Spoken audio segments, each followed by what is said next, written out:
네, 산업과학부 정세배 기자와 몇 가지 짚어보도록 하겠습니다. 정 기자, 방금 전 본 대로 한국 배터리 업계 입장에서는 다행스러운 결과다 이렇게 얘기를 할 수가 있겠어요?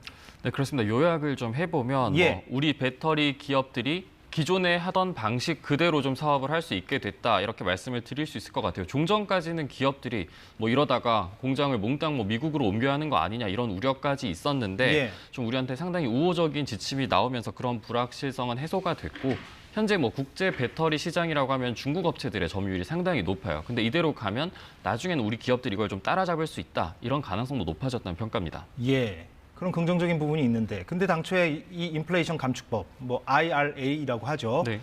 이게 이제 발표가 되었을 때 그 배터리뿐만 아니라 여러 군데에서 좀 우려가 나왔었잖아요. 근데 이번에 그게 다 해소됐다고 말할 수는 없는 거 아닙니까? 어떻게 봐야 됩니까? 네, 맞습니다. 말씀드렸던 건 이제 배터리 업계고 현대차나 기아같이 미국에 차를 수출한 이런 완성차 업체 같은 경우는 여전히 미국에서 전기차를 만들어야만 보조금을 받을 수 있습니다. 근데 현지 공장이 이제 2025년에 가동이 되기 때문에 그 전까지는 보조금 혜택을 좀 못 받을 가능성이 있죠. 또 전기차 배터리에 들어간 이런 광물이라든지 부품이라든지 이런 기준이 매년 올라가요. 이걸 맞추는 게 여전히 쉬운 일은 아닙니다. 그리고 무엇보다 이렇게 되면 업체들이 공장을 미국에 지을까 이런 유인이 들 수 있기 때문에 이건 또 국내 일자리 감소로 이어질 수 있죠. 예, 좀 더 지켜봐야 되겠군요. 추가 발표가 있는지 없는지는.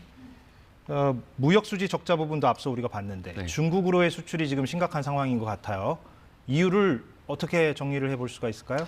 아시다시피 중국이 우리나라의 최대 수출국인 건 자명한데 근데 이제 전체 수출에서 중국이 차지하는 비중이 20% 아래까지 지금 떨어졌습니다.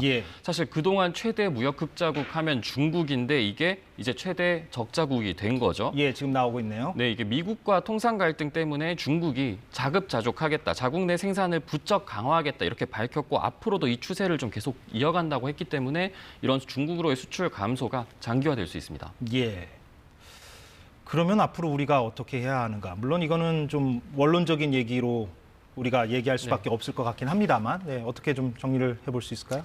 결국은 미국이나 중국에 대한 의존도를 좀 낮추고 시장이 커지고 있는 또 지난해 최대 무역 흑자를 냈어요. 이런 아세안 같은 지역으로 좀 눈을 돌려서 수출 전략을 정비할 필요가 있고 또 첨단 반도체나 고급 소비재 같은 거는 중국이 우리한테 안 살 수가 없습니다. 사서 써야만 하는 부분이기 때문에 결국은 기술 격차를 유지해야 된다 이렇게 말씀드릴 수 있겠습니다.